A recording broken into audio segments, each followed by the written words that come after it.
Hallelujah. യെശയ്യാ പ്രവാചകന്റെ പുസ്തകം 43-ാം അധ്യായം 25-ാം വാക്യത്തിൽ പറയുന്നു, എന്നെ പ്രതി നിന്റെ തെറ്റുകൾ തുടച്ചു മാറ്റുന്ന ദൈവം ഞാൻ തന്നെ, നിന്റെ പാപങ്ങൾ ഞാൻ ഓർക്കുകയില്ല. ഈശോയിൽ ഏറ്റവും പ്രിയപ്പെട്ടവരെ, കുമ്പസാരത്തിലൂടെ ദൈവം പ്രവർത്തിക്കുന്ന 2 അത്ഭുതങ്ങളെക്കുറിച്ചാണ് ഈ സമയം നമ്മൾ ധ്യാനിക്കുന്നത്. കുമ്പസാരം എന്ന കൂദാശ സ്വർഗം നമുക്ക് നൽകുകയും അതുവഴി ദൈവം നമ്മുടെ ജീവിതത്തിൽ 2 അത്ഭുതങ്ങൾ പ്രവർത്തിക്കുകയും ചെയ്യുന്നുണ്ട്. ഒന്ന്, കുമ്പസാരം എന്ന കൂദാശയിലൂടെ പാപമോചനം രക്ഷയും നമുക്ക് നൽകുകയാണ്. 2, ആ പാപം ആവർത്തിക്കാതിരിക്കാനുള്ള കൃപയൊഴുകിയാണ് കുമ്പസാരം എന്ന കൂദാശയിലൂടെ. ഇത് ലോകത്തിലെ ഒരു മനുഷ്യനും തരാൻ കഴിയുകയില്ല. പാപമോചനവും രക്ഷയും യേശുക്രിസ്തുവിലൂടെ മാത്രം വെളിപ്പെട്ട രഹസ്യമാണ്. അത് യേശു കുമ്പസാരം എന്ന കൂദാശയിലൂടെ നമുക്ക് സൗജന്യമായി നൽകുന്നതാണ്. ഏതെങ്കിലും വ്യക്തികൾ നമ്മളെ പറഞ്ഞു പഠിപ്പിക്കുകയായിരിക്കാം, പാപം ചെയ്താൽ കുഴപ്പമില്ല, കുമ്പസാരിച്ചാൽ മതി എന്ന്. അത് മാനുഷികവുമല്ല, ദൈവികവുമല്ല, അത് പൈശാചികമാണ്. പ്രിയപ്പെട്ടവരെ, നമ്മൾ എത്ര വലിയ പാപികളാണെങ്കിലും ആഴമായ അനുതാപത്തോടെ ദൈവസ്നേഹം നിറഞ്ഞ് പാപങ്ങൾ ഏറ്റുപറയുകയാണുവെങ്കിൽ നമ്മുടെ പാപങ്ങളെല്ലാം ദൈവം ക്ഷമിക്കും. എന്നാൽ പാപം ചെയ്യാനുള്ളൊരു ലൈസൻസ് ആക്കി കുമ്പസാരത്തെക്കുറിച്ച് പഠിപ്പിക്കുകയും പ്രചോദിപ്പിക്കുകയും ചെയ്യുന്നെങ്കിൽ ആ വ്യക്തിയിലൂടെ പുറപ്പെടുന്നത് ദൈവാത്മാവല്ല, അശുദ്ധാരൂപിയുടെ ആത്മാവാണ്. കുമ്പസാരം ആർക്ക് വേണ്ടി വെച്ചിരിക്കുകയാണ് പ്രിയപ്പെട്ടവർ? പാപികൾക്ക് വേണ്ടിയാണു എന്നുള്ളതാണ് നമ്മൾ കഴിഞ്ഞ നാളുകളൊക്കെ കേട്ടുവരുന്നത്. പാപികൾക്ക് വേണ്ടിയുള്ളതല്ല, അനുദപിക്കുന്ന ഒരു പാപിക്ക് വേണ്ടിയുള്ളതാണ് കുമ്പസാരം. അതായത് പിതാവായ ദൈവത്തിൻ്റെ സ്നേഹം ആത്മാവിൽ വെളിപ്പെടുമ്പോൾ പുത്രനായ യേശുക്രിസ്തുവിൻ്റെ പീഡാസഹനങ്ങൾ നമ്മുടെ ഹൃദയത്തിൽ പ്രതിഫലിക്കാൻ തുടങ്ങും. എന്ന് വെച്ചാൽ അതൊരു അനുഭവമായി മാറാൻ തുടങ്ങും. അപ്പോൾ യേശു മരിച്ചതും യേശു സഹിച്ചതും യേശു പീഡാനുഭവങ്ങളിലൂടെയും കുരിശുമരണങ്ങളിലൂടെയും കടന്നുപോയത് എൻ്റെ പാപങ്ങൾക്ക് വേണ്ടിയാണെന്ന് എൻ്റെ ഹൃദയത്തിൽ അനുഭവപ്പെടാൻ തുടങ്ങും. ആ സമയങ്ങളിൽ യോഹന്നാൻ 16:8 അവൻ വന്ന് പാപത്തെക്കുറിച്ചും നീതിയെക്കുറിച്ചും ന്യായവിധിയെക്കുറിച്ചും നമ്മളെ ബോധ്യപ്പെടുത്തും. അവിടെയാണ് ഒരു മനുഷ്യൻ്റെ ജീവിതത്തിലെ മാറ്റം സംഭവിക്കുന്നത്. ഒരു മനുഷ്യൻ കുമ്പസാരത്തിലൂടെ, ആഴമായ അനുതാപത്തോട് രൂപപ്പെടുന്ന കുമ്പസാരത്തിലൂടെ തീർത്തും ഒരു മനുഷ്യൻ മാറ്റപ്പെടുകയാണ്. പിതാവായ ദൈവത്തിൻ്റെ സ്നേഹം പാപിയായ ഒരു വ്യക്തിയുടെ ആത്മാവിൽ വലയം ചെയ്യുമ്പോൾ ആ വ്യക്തിയുടെ ഹൃദയം അനുതാപത്താൽ നിറയാൻ തുടങ്ങും. യേശുക്രിസ്തുവിൻ്റെ പീഡാസഹനങ്ങൾ വിശുദ്ധരെക്കുറിച്ച് പറയുന്നത് അവരുടെ ചെറിയ പാപത്തെ ഓർത്ത് വലിയ വേദന ഉണ്ടാവുമെന്നായിരുന്നു പറഞ്ഞത്. ഈ ലോകത്തിലെ മാരക പാപികൾക്ക് അവരുടെ വലിയ പാപങ്ങളെ ഓർത്തുപോലും ചെറിയ വേദനയില്ല. കാരണം പിതാവിൻ്റെ സ്നേഹം അവരുടെ ആത്മാവിൽ വെളിപ്പെടുന്നില്ല. യേശുക്രിസ്തുവിൻ്റെ പീഡാസഹനം അവരെ സംബന്ധിച്ച് പാഴുമാണ്. പിതാവിൻ്റെ സ്നേഹം വെളിപ്പെടുമ്പോൾ യേശുക്രിസ്തുവിൻ്റെ സഹനങ്ങൾ ഹൃദയത്തിൽ വഹിക്കുന്ന വ്യക്തി ചെറിയൊരു തെറ്റ് ചെയ്താൽ പോലും വലിയ വേദന ആ വ്യക്തിയെ സംബന്ധിച്ച് ഉണ്ടാവുമെന്നാണ് പറയുന്നത്. ഈ സ്നേഹം വലയം ചെയ്തൊരു വ്യക്തിയുടെ പേരാണ് ജെറമിയ. ജെറമിയ പിതാവിൻ്റെ സ്നേഹം പ്രാർത്ഥനയുടെ വേളകളിൽ വലയം ചെയ്ത സമയത്ത് ജെറമിയ ഉറക്കെ നിലവിളിക്കാൻ തുടങ്ങിയാണ്. എന്നെ തിരികെ കൊണ്ടുവരണമേ. ജെറമിയയുടെ പ്രാർത്ഥനയാ, എന്നെ തിരികെ കൊണ്ടുവരണമേ എന്നാണ് ജെറമിയ പറയുന്നത്. എന്നെ ശക്തനാക്കണമേ, അവിടുന്നാണല്ലോ എൻ്റെ ദൈവമായ കർത്താവ്. എന്നിട്ട് ജെറമിയ പറയാണ്, എനിക്ക് തെറ്റുപറ്റിപ്പോയി. എൻ്റെ തെറ്റുകൾ ഞാൻ മനസ്സിലാക്കിയപ്പോൾ ഞാൻ മാറത്തടിച്ചു കരഞ്ഞു.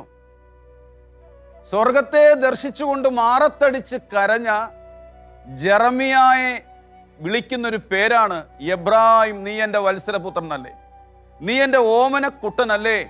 മറ്റുള്ളവർ നിന്നോട് വിരോധമായി പിറുപിറുക്കുമ്പോഴൊക്കെ നിന്റെ സ്മരണ എന്നിൽ ഉദിക്കുകയാണ്. എന്നുവെച്ചാൽ ദൈവത്തെ നോക്കിയിട്ട് ഭൂമിയിലായിരിക്കുന്ന തൻ്റെ മകനും മകളും പാപത്തെ ഓർത്ത് കരയുമ്പോൾ ആ സ്മരണ ഉദിക്കുന്നത് ദൈവത്തിൻ്റെ ഹൃദയത്തിലാണ്. ഒരായുസ്സോളം മാരക പാപത്തിൽ ജീവിച്ച ഒരു വ്യക്തി മാനസാന്തരപ്പെട്ട് ദൈവത്തിലേക്ക് തിരിച്ചു വന്നു കഴിയുമ്പോൾ സമൂഹം പഴയ പാപത്തെ നോക്കിയിട്ട് ആവർത്തിച്ച് പറയും, ഇവൻ കഴിഞ്ഞ നാളുകളിൽ എങ്ങനെയായിരുന്നല്ലോ എന്ന് പറയുമ്പോൾ ദൈവമായ കർത്താവ് അനുദപിക്കുന്ന ഒരു വ്യക്തിയെ നോക്കിയിട്ട് പറയാണ്, മറ്റുള്ളവർ നിന്നോട് പിറുപിറുക്കുമ്പോഴൊക്കെ മോനെ മോളെ നിന്റെ സ്മരണ എന്നിൽ ഉദിക്കുകയാണ്. കർത്താവ് പറയുകയാണ്. ഇനി ഒത്തിരി കോരിത്തരിപ്പിച്ചൊരു വചനമുണ്ട്. യെശയ്യാ പ്രവാചകന്റെ പുസ്തകം 57 അധ്യായം 15 മുതലുള്ള തിരുവചനങ്ങളിൽ യെശയ്യാ പ്രവാചകനിലൂടെ ദൈവമായ കർത്താവ് പറയാണ്, അനുതാപികളുടെ ഹൃദയത്തെയും വിനീതരുടെ ആത്മാവിനെയും നവീകരിക്കുവാൻ വേണ്ടി ഞാൻ അവരോട് കൂടെ വസിക്കുന്നു. ഞാൻ അത്യുന്നതനും പരിശുദ്ധനുമായവൻ ഉന്നതമായ സ്ഥലത്ത് ഞാൻ വസിക്കുകയാണ്. ശ്രദ്ധിക്കണം, ദൈവം പറയാണ് ഉന്നതമായ സ്ഥലത്താണ് ഞാൻ വസിക്കുന്നത്. എന്നിട്ട് കർത്താവ് പറയാണ്, അനുതാപികളുടെ ഹൃദയത്തെയും വിനീതരുടെ ആത്മാവിനെയും നവീകരിക്കാൻ വേണ്ടി ഞാൻ അവരോട് കൂടെ വസിക്കുകയാണ്. 1 യോഹന്നാൻ 4:18 പറയുകയാണ്, സ്നേഹത്തിൽ ഭയത്തിന് ഇടമില്ല. പൂർണ്ണമായ സ്നേഹം ഭയത്തെ വേഷ്കരിക്കുകയാണ്. ഭയപ്പെടുന്നവൻ സ്നേഹത്തിൽ പൂർണ്ണനായിട്ടില്ല. എന്തെന്നാൽ ഭയം ശിക്ഷയെക്കുറിച്ചാണ്. ഇന്ന് അനേകർ കുമ്പസാരിക്കുന്നത് പോലും ഭയത്തിൽ നിന്നാണ്. എനിക്ക് ധാരാളം വ്യക്തികളെ കണ്ടിട്ടുണ്ട്. ഞാൻ ചെയ്തു പോയ പാപത്തിൻ്റെ കുറ്റബോധങ്ങൾ കൊണ്ട് ഒന്നിലധികം പ്രാവശ്യം പല കുമ്പസാരക്കൂടുകളിലും അത് ഏറ്റുപറയുകയാണ്. അവർ ഭയത്തിൻ്റെ അടിമകളാണ്. ആഴമായി അനുദപിച്ചുകൊണ്ട് ഒരിക്കൽ ഏറ്റുപറഞ്ഞ പാപങ്ങൾ ദൈവം പോലും ഓർക്കുന്നില്ല. ദൈവം മറന്നുപോയി. കർത്താവ് നമ്മളെ കാണുന്ന വിശുദ്ധരും വിശുദ്ധയുമായിട്ടാണ്. കാരണം എന്താ? ഈ ഭയം നമ്മളിൽ വേട്ടയാടുന്നത് കൊണ്ടാണ് വീണ്ടും വീണ്ടും അതിൻ്റെ കുറ്റബോധം നമ്മളെ അലട്ടുന്നത്. ആ ഭയം നമ്മളെ ശിക്ഷിക്കുന്നൊരു ദൈവത്തിലേക്കാണ് എത്തിക്കുന്നത്. അതായത് ഈ കുമ്പസാരം എന്ന കൂദാശ ദൈവമക്കളുടെ സ്വാതന്ത്ര്യത്തോടു കൂടി ഉപയോഗിക്കേണ്ടതും ചെയ്യേണ്ടതുമായ മഹത്വമേറിയ ഒരു കൂദാശയാണ് കുമ്പസാരം എന്ന കൂദാശ. പ്രിയപ്പെട്ടവരെ, കുമ്പസാരം എന്ന കൂദാശ ഭൗതികതയെ ലക്ഷ്യം വെച്ചിട്ടുള്ള ഒന്നല്ല. ഒരു മനുഷ്യൻ്റെ ആത്മാവിൻ്റെ രക്ഷയെ വെളിപ്പെടുത്തുന്നതാണ് കുമ്പസാരം എന്ന കൂദാശ. ആത്മരക്ഷയ്ക്ക് വേണ്ടി സ്വർഗം നൽകിയിരിക്കുന്ന കൂദാശയാണ് കുമ്പസാരം എന്ന കൂദാശ. അത് ഭയമില്ലാതെ ദൈവമക്കളുടെ സ്വാതന്ത്ര്യത്തോടു കൂടി ദൈവാത്മാവിനാൽ ചരിച്ച് ഏറ്റുപറയേണ്ട ഒരു കൂദാശയാണ്. കുമ്പസാരം എന്ന കൂദാശയിലൂടെ 2 അപകടമുണ്ട്. സുഭാഷിതങ്ങളുടെ പുസ്തകത്തിൽ 28 അധ്യായത്തിൽ 13 വാക്യത്തിൽ പറയുകയാണോ, തെറ്റുകൾ മറച്ചു വെക്കുന്നവന് ഒരിക്കലും ഐശ്വര്യം ഉണ്ടായിരിക്കില്ല. അത് ഏറ്റുപറഞ്ഞ് പരിതപിക്കുന്നവന് കരുണ ലഭിക്കും.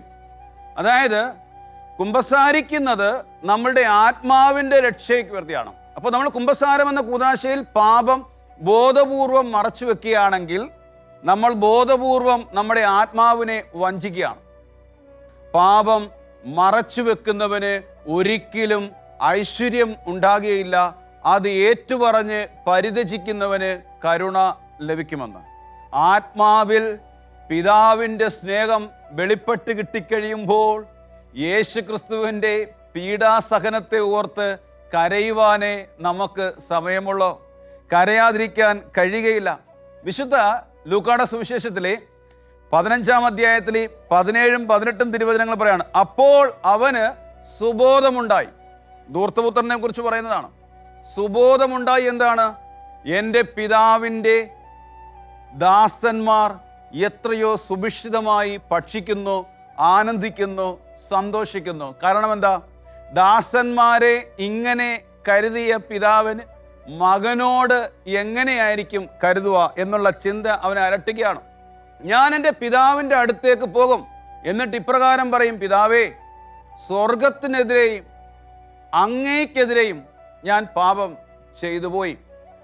അവൻ തിരിച്ചു വരുന്ന സമയത്ത് പിതാവ് ദൂരെ വെച്ച് തന്നെ അവനെ കാണുകയും പിതാവ് ഓടിച്ചെന്ന് അവനെ കെട്ടിപ്പിടിച്ച് ആലിംഗനം ചെയ്തുകൊണ്ട് ചുംബിക്കുന്ന സമയത്ത് അവൻ മാറിൽ കിടന്നുകൊണ്ട് പാപങ്ങൾ ഒന്നൊന്നായി ഏറ്റ് പറയുമ്പോൾ ഓർത്തോണം, പിതാവിന് അവന് കൊടുക്കാൻ സ്നേഹം മാത്രമേ ഉണ്ടായിരുന്നുള്ളൂ. പിതാവിന് അവന് കൊടുക്കാൻ ചുംബനം മാത്രമേ ഉണ്ടായിരുന്നു. അവൻ എന്തൊക്കെയാണോ നശിപ്പിച്ചത് അതിൻ്റെ പൂർണ്ണതയിലെല്ലാം ദൈവം അവന് തിരികെ കൊടുക്കുന്ന ഒരു പിതാവിനെയാണ് കാണുന്നത്. സ്വർഗത്തെ ദർശിക്കാതെ, പിതാവിനെ ദർശിക്കാതെ, പിതാവിൻ്റെ കാരുണ്യത്തെയും സ്നേഹത്തെയും ദർശിക്കാതെ ആർക്കും തൻ്റെ പാപങ്ങൾ വെളിപ്പെട്ട് കിട്ടുകയില്ല. പ്രിയപ്പെട്ടവരെ, അതാണ് നമ്മൾ കർത്താവിനെ നോക്കണം. സങ്കീർത്തകൻ പറയുന്നുണ്ട്, അവിടുത്തെ നോക്കിയവർ പ്രകാശിതരായി. അവിടുത്തെ നോക്കിയവർ പ്രകാശിതരായി. നമ്മൾ കണ്ടിട്ടില്ലേ, ആഴത്തിലേക്ക് നീക്കി വലയിറക്കുക എന്ന് പറഞ്ഞു. പത്രോസ് വലയിറക്കിയ സമയത്ത് വല നിറച്ച് മത്സ്യം കൊണ്ട് നിറഞ്ഞു. പത്രോസ് ആദ്യം അത്ഭുതത്തിലേക്ക് നോക്കുന്നു, പിന്നീട് ഈശോയിലേക്ക് നോക്കുന്നു, പിന്നീട് അത്ഭുതത്തിലേക്ക് നോക്കുന്നു, പിന്നീട് പത്രോസിലേക്ക് തന്നെ നോക്കിയാണ്. പത്രോസ് ഉറക്കെ നിലവിളിച്ചിട്ട് ഇപ്രകാരം പറയാണ്, ഞാൻ പാപിയാണ്, എന്നിൽ നിന്നും അകന്നു പോകണമെന്ന്. യേശുവിൻ്റെ മുഖത്തേക്ക് നോക്കിയ പത്രോസിൻ്റെ ആത്മാവിൽ വെളിപ്പെട്ട് കിട്ടുകയാണ്, അവൻ്റെ ഹൃദയത്തിൽ വെളിപ്പെട്ട് കിട്ടിയാണ് തൻ്റെ ചെറുതും വലുതുമായ തെറ്റുകളെ കുറിച്ചുള്ള വെളിപ്പെട്ട്. അവനവന് കരയാനേ മനസ്സിലാവത്തുള്ളൂ. പാപത്തെ ഓർത്ത് കരഞ്ഞ പത്രോസിനെ കൊണ്ടിരുത്തിയത് വലിയൊരു സിംഹാസനത്തിലേക്കാണ്, സഭയുടെ മാർപ്പാപ്പയുടെ തലത്തിലേക്ക്. CCC 1431 ഇപ്രകാരം പറയുകയാണ്, അതൊരു തിരിച്ചുവരവാണ്, ദൈവത്തിലേക്കുള്ള തിരിച്ചുവരവാണ് യഥാർത്ഥമായ ഒരു അനുതാപത്തിലൂടെ നമ്മുടെ ജീവിതങ്ങളിൽ സംഭവിക്കുന്നത്. അപ്പോൾ ഈ പാപം നമ്മുടെ ജീവിതത്തിൽ മുറിവേൽപ്പിക്കുന്നുണ്ട്. പാപം നമ്മുടെ ആത്മാവിൽ മുറിവേൽപ്പിക്കുമ്പം അത് നമ്മുടെ ശരീരത്തിലാണ് പ്രതിഫലിക്കുന്നത്. അതാണ് പാപം ചെയ്യുന്ന ഒരു മനുഷ്യന് സ്വസ്ഥതയില്ല. പാപം ആത്മാവിനെ മുറിവേൽപ്പിക്കുമ്പം അത് ശരീരത്തിൽ പ്രതിഫലിക്കുന്നതാണ്. ചിലർക്ക് രോഗാവസ്ഥയിലേക്ക് നയിക്കാം, ചിലർ കുറ്റബോധത്തിലേക്കും നിരാശയിലേക്കും നയിക്കുന്നു, ചിലർ വിവിധ തകർച്ചകളിലേക്ക് പോകുന്നു, ചിലരുടെ ഉറക്കം കടത്തിക്കളയുകയാണ്.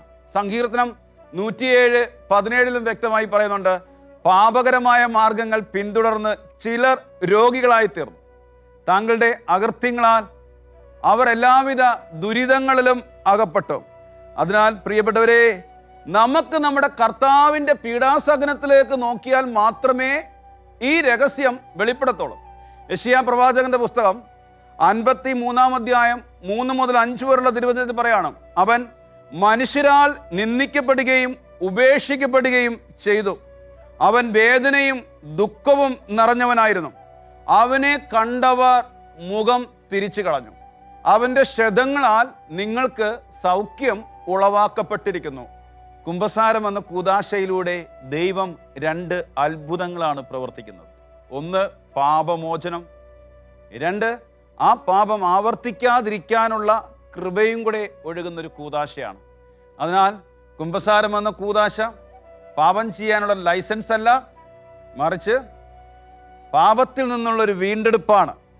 അതുകൊണ്ട് നമുക്ക് ആഴമായ അനുതാപത്തോടെ വലിയ സ്നേഹബോധത്തോടെ നമുക്ക് ഓടിച്ചെല്ലാൻ ഒരു ഇടമുണ്ട്, കുമ്പസാരക്കൂടെന്നുള്ള ഇടം.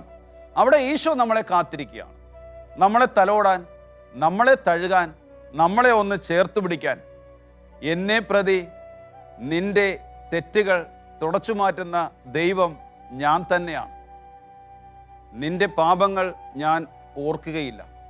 നമുക്ക് നമ്മുടെ പാപങ്ങൾ താങ്ങാൻ പറ്റില്ല പ്രിയപ്പെട്ടവരെ, ചുമക്കാനും പറ്റില്ല. അത് കർത്താവിനെ ഏൽപ്പിച്ചിട്ട് ആ പാപഭാരം ഒന്ന് ഇറക്കി വെച്ചിട്ട് നമ്മുടെ ആത്മാവിനെ രക്ഷിക്കാം. ഓ കർത്താവേ, അങ്ങയുടെ പരിശുദ്ധാത്മാവിനാൽ ആഴമായ പാപബോധവും പശ്ചാത്താപവും തന്ന് അങ്ങയുടെ യേശുക്രിസ്തുവിൻ്റെ പീഡാസഹനത്തിലേക്ക് ഞങ്ങൾ ഐക്യപ്പെടുത്തണമേ എന്ന് പ്രാർത്ഥിക്കുന്നു. ആമേൻ.